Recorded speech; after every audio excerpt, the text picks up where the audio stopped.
Hi, everyone. Megan here from Romance by the Book with the lovely Marielle. Hello. And our guest today is February's Book of the Month author, Jessie Mihalik. And we Hi. read Hunt the Stars, which we love so much. Thank you for being here. Really did. Well, thank you so much for having me. It was such a fun book. The characters, I'm just so in love with all of them. I can't wait until we get Key's book too. So we'll get to all that. But yeah, very exciting. Yeah, I had so much fun writing this book because I wrote it during the beginning of the pandemic, like when we were first going into lockdown. And I really just needed that escape. And I needed like all that family around and all these fun people to like go into space with. So I am glad that you enjoyed it because that's one of the reasons I wrote it. Like, Yeah, We definitely. loved it. And there was a lot of kind of family dynamic among the crew. And then as they added people to their crew, they made it a point, or I thought at least Tavi made it a point to like integrate people versus like letting everyone fend for themselves. Is that a thing that you did? Like, was that a response to the whole like isolation part of the pandemic, or were you? yeah, kind of. I mean, it was the whole book is kind of a response to the isolation of the pandemic, but that's really just like Tavi's character. Like she likes to take care of people. And she knows that, the Volofs on the ship, like if she lets them just be their own little isolated unit, like they're never gonna see them as any more than like, reluctant allies or whatever. But if she could make them actually see her crew as friends, then perhaps they wouldn't actually, lead them to a horrible death or something. So it was partly strategic and partly just like her personality. Right. I mean, they did chores together too. Like there was a lot I guess by the time they got to the planet, they were like training together and doing, and I felt like food became a bit of a love language too between not just Tavi and Taryn, but especially between them two. Like I think the second that she like cooked dinner for them, he was like hard eyes. Yeah, And it absolutely Key's is. apology cookies. Yes. Yeah, food is going to play a big role in basically all the books. So if you didn't like that in book one, I'm sorry. It's just the thing that's going to be there. I don't know if I was particularly hungry while writing this series or what, but book two also has a lot of food, and I'm writing book three right now, and it's same thing. So That's so fun. So your world building is so much fun and super interesting to me. I loved everything about it, but I was curious how you decide what info is vital to have up front versus what you like parcel out over the course of the story. well, I world build as I write. So Okay. I am a pantser. That means I write by the seat of my pants. I don't have detailed outlines. So I generally start with my characters, and then what do they know? What do they need to know? And like what can I share with the reader without just like a 10-page info dump? Because I have that much information, but Right. nobody really wants to read that. So I do it kind of organically, and I hope that it works. And sometimes my editor will point out like we need more info here or we need less info here. And so it's kind of a between the two of us, I hope we hit sort of the right balance. But yeah, it's character driven. It's as I write the story, like why would they go here? What is this importance of this place? And then I build from there. Wow, that's awesome. Yeah, I thought because the opening of the book was so like we really are kind of dropped in the middle of a situation, and it did not, to me, I didn't feel like I didn't have like I was missing any information, but there was, I mean, it was a sense of like, oh, we're in a whole other place, and these are, like it was. I thought it was really well done, and even like the contract negotiations and all of that, like really kind of helped to ground me in like the differences between everybody. But I never felt like you were like, sit down, let me tell you about the like, which is nice. I mean, it didn't slow anything down. Yeah. Well, I'm glad you feel that way. I do have a tendency to kind of info dump, especially like in my early drafts, because I am figuring it out as I go. And then I generally try and go through and smooth those things out. So So usually you said it's more than one draft before you figure out where everything lands. I generally write from start to finish. And when I'm done, I have an okay draft. Like I'm not one of those people that are authors that does like 10 drafts or whatever. Mhm. And part of the thing is when I sit down, I go back and look at like the last, few scenes or whatever to sort of smooth it into the next. So by the time I'm done, it doesn't generally need huge changes. It just needs a lot of polish. So Got it. I attempt to write, and I've written a couple of things, and I always try to do a prologue, and I always have to delete it. And it's like, I don't know why I do this, I but mean, I think you probably do it to like get you in the mindset of the world and the what's writing. And I don't think that's wasted effort, even if you do delete it. yeah, I guess I need the information in my head, but it just funny. That's why I asked, because I was like, I'm wondering if she does the same, but it sounds different what you do. Yeah. So I wondered, because the background between Tavi and Torin, like they specifically are tied together in ways that even they don't know um fully at the beginning of the story. Did you have all that um mapped out? I know you said you pants, but you also start with the characters. So did you know like the extent to which they were kind of rivals during the war? I would like to say yes, because then I would sound amazing. But the answer is no. Like I discovered a lot of that as I was writing. Like I knew that they were rivals during the war. Like I knew that they had fought on opposite sides during the war. That I knew from the beginning. Because that's like the driving conflict at the beginning is he Mhm. wants to hire her for this job and she's like, no, like I definitely No, don't I want to hate do you. that. Go find somebody else. Yeah. But I didn't know the extent to which they had kind of, like passed in the night during the war Mhm. until I was writing more. Okay. That's cool. It was very cool. And well, like for me, I was like, I had moments of like, oh no, as we went on, because it was like the more they found out, the more, I found out. And I was like, Yeah. what? They were actually, the fact that they were like so close at certain points Yeah. and didn't know it was very cool. Yeah, I think that was it. Sorry. No, it's fine. So I would kill to get into Torin's head, and I'm very curious if you ever do any kind of like bonus scenes or anything like that where you might like change the POV sometimes. I have done it in the past not last year, for some years in distant past, which with pandemic could be last year or it could Right. be, 4 years What is ago. time anymore? Yeah. I did a POV from Locke from Polaris Rising for Valentine's Day. Like that was a Valentine's Day short. I will have to say that this year it will not be a Valentine's Day thing because I am desperately behind writing book 3. So it's pretty much head down writing book 3 from now until forever. But there is the possibility that I will do a bonus scene from Torin's POV because I think that's kind of fun to flip it on its head. I do prefer writing from my female main character's POV because it's just how I naturally started writing. And writing in the third person to do the POV switch, it's way more difficult for me.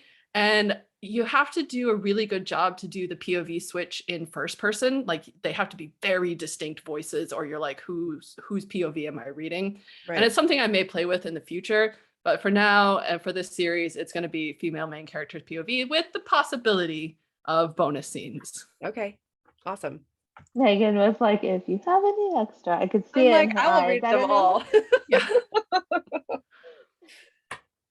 Yeah, Torin, I guess because also he's so, especially at the beginning, but he's so like stoic and his face is so like unreadable that it was very tempting to be like, what was happening? What's going on in there? Yeah. Still waters like, run deep. Fair. Yeah. He's a telepath, so you're like, that's not fair. Yeah. I need to know. Yeah, no, I did like how Tavi always noticed, like if she said something that hurt his feelings or made him mad or whatever, like it was like immediate blank face. Like he like just stops engaging altogether. And she's like, oh, like she always noticed when that happened. And I really love that. Yeah. She also noticed the very like flickers of, where like not in the beginning, but at least probably maybe more than halfway through, she would notice like a flicker of something before he went blank, and I was like, wow, you're there. She was like much more in tune with him, which was really kind of fun to watch. And especially like the way that he was very specific in his phrasing of things. And I don't think at first she realized 100%, but later was like, wait a minute. Yeah. I mean, there were other people in his team. Yeah, and there were people on his team who would say that too, like we won't be responsible for any attacks on us. And she was like, huh? But then something would happen and she couldn't quite, it was like she couldn't latch onto it. But later on, yeah. Which were those things that like that you had kind of planned up front, or that did you have to like really work to tweak or make sure that language, because it was so specific sometimes, the things that he would say that were like, yeah, he was trying very hard to not lie, but still like not maybe give the entire truth either. Like he was walking a fine line, and a lot of that, some of it was in like my original write through, and I didn't know exactly, like I knew he was being very precise in his language, and I was like, okay, this is just like his character trait. And then when I figured out like what the big twist was going to be and whatever, I was like, aha. And so I did a little bit of tweaking after that, but a lot of it was already like, that was his personality, was he was going to be very precise in his words. Yeah. And they might not always mean exactly what you thought they meant, but they were always true. So yeah, that makes sense. I mean, it does feel like his personality, but it also at some point it starts to feel like it's burdensome, but he still has to do it. So he he's a really interesting character, which is amazing because you don't get his POV at all, but obviously I thought a lot about his POV. Even that's amazing. I'm glad that you did. Tavi is also like a pretty cool character. I think between both of them, they're very thoughtful and very conscientious of like, I guess, consent and like making sure that other people are comfortable and that they are fully like, even when they were trying to like hire a new crew person, like a new engineer, she made sure that she gave all the information. She wanted to make sure that whoever came with them was coming of their own free will and there were no surprises, and that they weren't like unwilling in any way to do the job, which I thought was pretty great. She also made sure that like their living arrangements were like equally good between the like new crew members and old crew members. And so when she and Torrin started having like more dealings with each other, it seemed really natural that she was concerned to like make sure that he was always willing for everything, and he was the same way with her. So it was really like it felt very organic to the characters. But was it something that was important to you to have like kind of spelled out in there, that every step of the way they were going to be like checking in with each other and making sure that that everyone's on the same page and they were all good with what was going on? It definitely was. And that is kind of both of their personalities, because they've both been responsible like for their squads during the war. Like they had people that depended on them. And so they've gotten very used to taking care of people and making sure that, they have all the information. And especially with hiring of Anya, the mechanic, you're going to be stuck with this person for weeks, potentially, like in a ship. So you want to make sure that you give the person sufficient information to know what's going on, and you can understand like where they're coming from and they know where you're coming from. Because if you choose poorly, then you can't just like drop them off in space. I mean, I guess you could if they were really terrible, but and so part of that, yeah, exactly. Part of that is just Tavi's also her natural caution is to just like make sure that everybody knows exactly what's what. And then how they deal with that actually tells her a lot about the person. So, but yeah, the making sure everything's good, the like enthusiastic consent whenever the things got a little steamy, all of that was definitely planned because I wanted that in the book. That's awesome. It was really fun to read, and I think it made it like extra. Like sometimes it was like sweet even amongst the like steaminess because they were trying so hard to like make sure that they weren't overstepping. It was cute. Yeah. So as we discussed, the crew was all so wonderful. And I'm curious if you always know what order the characters' books are going to be in when you start, or does it kind of get decided as you go? It varies. For the consortium books, I did not necessarily know what order they were going to go in, because I sold Polaris and then they're like, we want 2 more books. And I was like, okay, I guess I'll figure out which of the siblings I'm going to write about. For this one, I sold it on proposal, which means I didn't have the entire first book written. Right. So I had written like a little chapter and then it's like, and this is what's going to happen in the next books. And for me, that this is what's going to happen is like a sentence because I don't plan, I don't plot. So, and luckily my editor is aware of this and like, I have delivered 3 books now. She knows that I can deliver a book. So she's like, okay.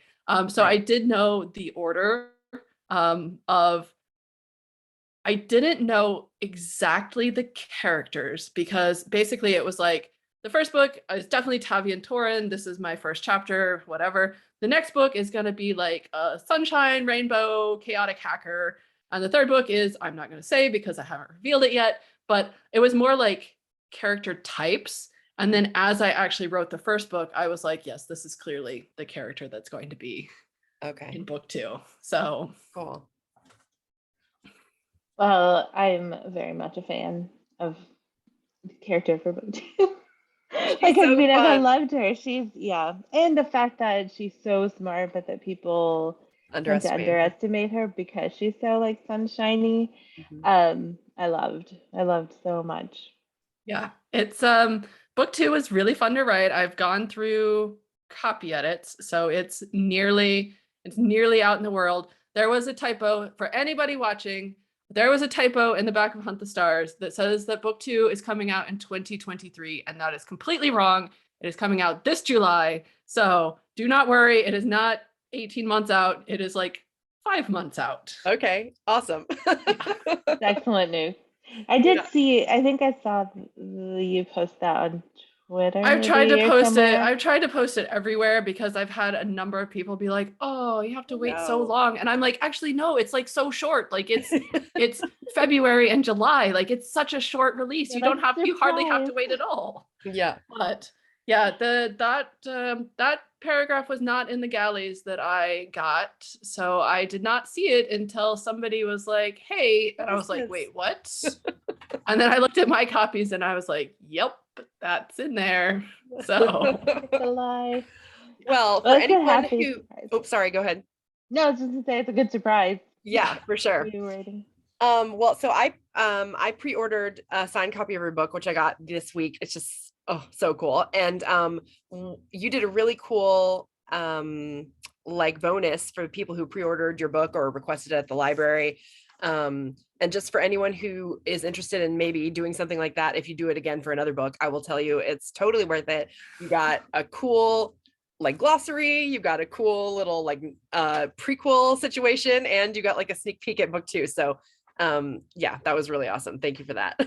I'm glad you enjoyed it. I launching a new series is always a little bit scary as an author because you don't know what the reception is going to be like. You don't know whatever. So I was trying to do everything possible to encourage people to either pre-order it, or I know pre-orders aren't possible for everybody, but request it from a library because I love libraries. I think libraries are amazing. I'm perfectly happy if you read my book from the library. So just trying to get like some word of mouth and some whatever. So I'm glad you enjoyed it. If people that aren't watching it, if you are sad that you missed out on the novelette, I am getting it edited and I will put it up for sale, probably for like 99 cents sometime later this year is the plan. So Cool. you didn't miss out forever.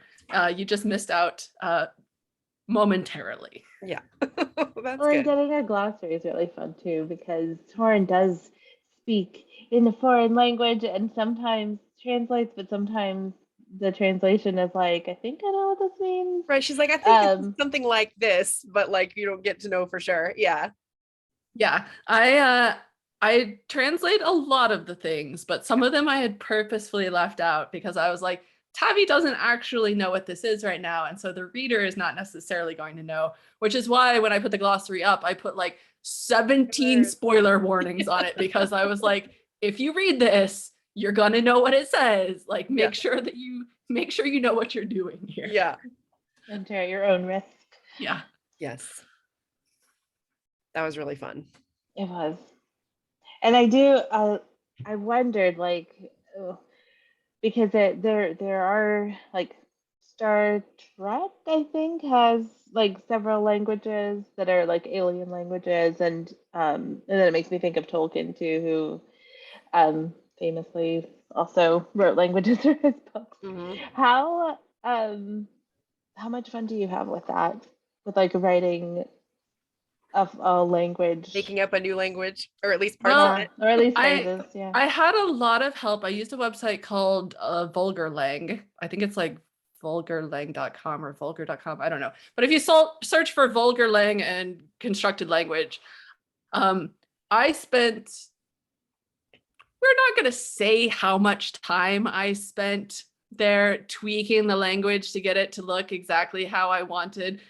It was more than was advisable when you're on deadline writing.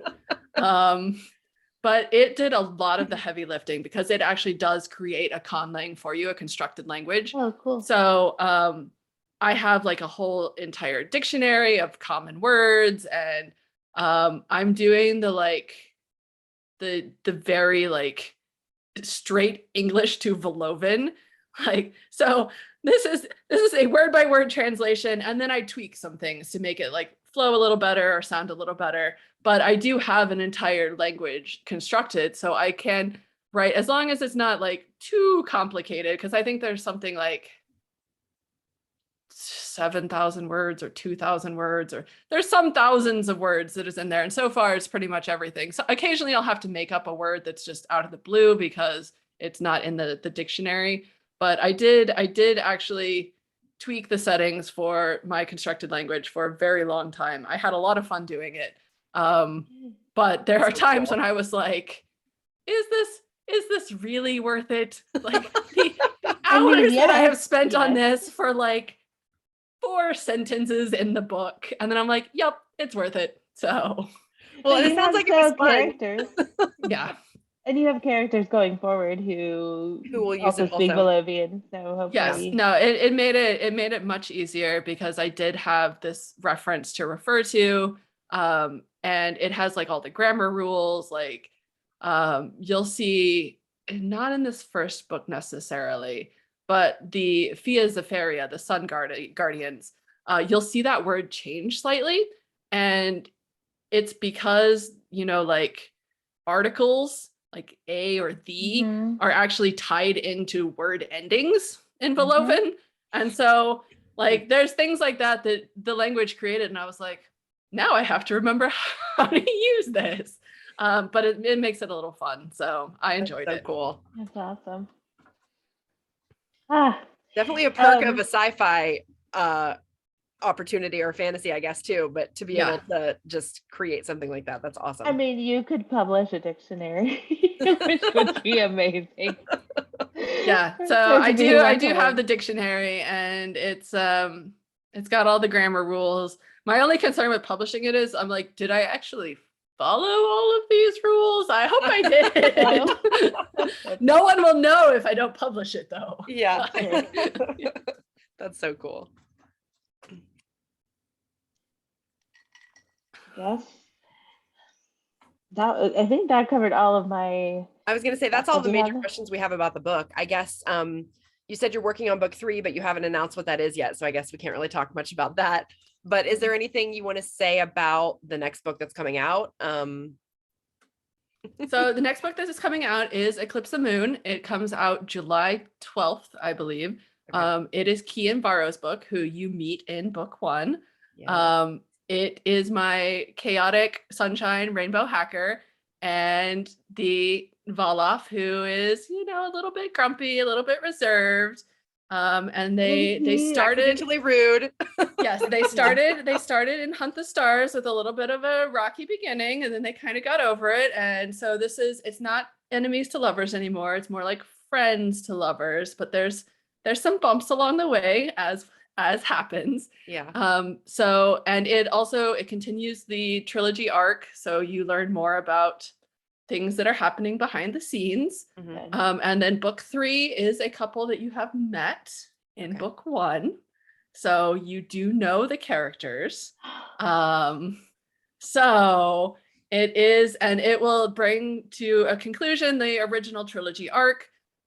We'll see if there's more books after that. We'll see if my publisher is interested in acquiring them. I have some more story to tell that I would like to after that, but it's kind of still up in the air because that's, far in the future at this point. Right. But Yeah. Awesome. I mean, I would take a story from all those people. Can you tell us how many batches of cookies are involved in this book? In book 1 or in book No, in book 2? In book 2, there are many. There are many cookies involved in book 2. Okay, good. So, yeah. Awesome. So I guess I'll go ahead and ask the question I always ask our authors, which is, what is your favorite trope to read? Ooh. Probably it's found family, because I love having that support system around people. And pretty much any other trope married with it, like enemies to lovers, forced proximity, but just having that network of people around you that love you and support you and want the best for you. I adore it. Yeah, that's a really great one. And I love that you can find that in any subgenre. As soon as you said found family, the first thing I thought of after reading this book was actually a historical series by Erica Ridley called The Wild Winchesters, which is super fun. And they're all adopted siblings of this Duke who was very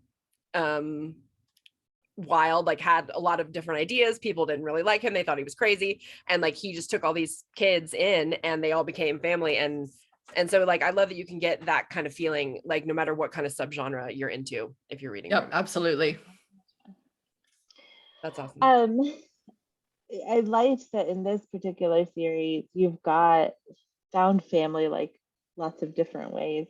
Because some of them are military, they were a crew for a long time, but they also adopt people into their group. They've got a pet I love a pet.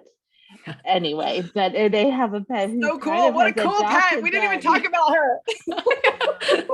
I feel she brings out, she pulls people in even when they're not fully invested in their found family. She that She's I like you. You can she's stay. Got a cat, but oh my goodness, Jessie. Yeah. In my heart, she is a cat.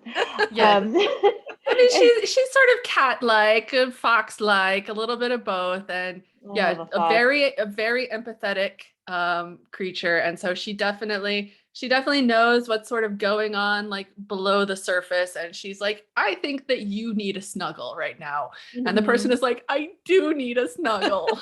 So also the fact that she can push affection, I'm oh, I need that.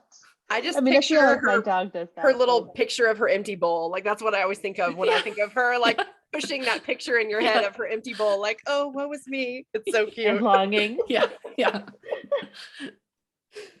That's awesome. Oh, my question that I normally ask, we've talked, I guess, about a little bit, but if we were a fly on the wall while you are deep in your writing process, what would we see? You'd see a lot of cursing. But really, when I'm deep in my writing process, I use this website called brain.fm, which sort of generates a white noise. Okay. So I have my noise canceling headphones on because you can't see it, but my husband sits right next to me. I kicked him out today, so for this, but his Oh, desk is sorry. right next to me and he's working from home. And so he has meetings and whatever. So I need the noise to cancel out. And then I write in Scrivener. It's a program designed for, drafting. And I just stare at the screen for a really long time, mostly. And then occasionally I'll tap out a few words, and then I'll really desperately need like a cup of coffee or some tea or a snack. So I'll go do that. And then I'll come back, I'll stare some more, type out a few more words. If I'm really, really flowing, then I will actually produce a quantity of words at once. But a lot of my stories are written sort of in sentences. I mean, everything's written in sentences, but this is like one sentence at a time. So yeah. Or you also make up a language in between. So Yeah, no, I am super good at all sorts of procrastination that are technically work, but they don't really need to happen. So, or at least not first. It was so first. I had, I think, a chapter maybe, and I was like, you know what this needs? Foreign language. I'm just going to make one up. So, That's awesome. I love it. Well, thank you so much. We really loved the book, and we loved getting to ask all our fun questions about it. So thank you for being here. Thank you for having me. Yes, it's been so fun. Do you want to tell everybody where they can find you on the interwebs? Yes, you can find me on the internet at jessiemihalik.com. I am at Jessie Mihalik on Twitter. That's probably where I'm most active on social media. But I am also on Facebook and Instagram at Jess Mihalik. So you drop the IE because some other Jessie Mihalik got there first. Exactly. On my website, there are the first chapters of all my books if you want to read them and see if they are for you. So you can go over there, and I post blog posts and information, news. So sign up for my newsletter. I only send newsletters like once a year. So like, I'm not the best newsletter person, but my blog is the best, or Twitter are the best places to get information. Okay. And everyone, if you're watching this right now, then it is the day that Jessie will be taking over our Instagram page. So you'll be able to find her there today. So thank you so much again. Thanks everybody for being here. Great. We had a great month with your book, and we're looking forward to next month. Hey. Thanks, everyone. Yeah.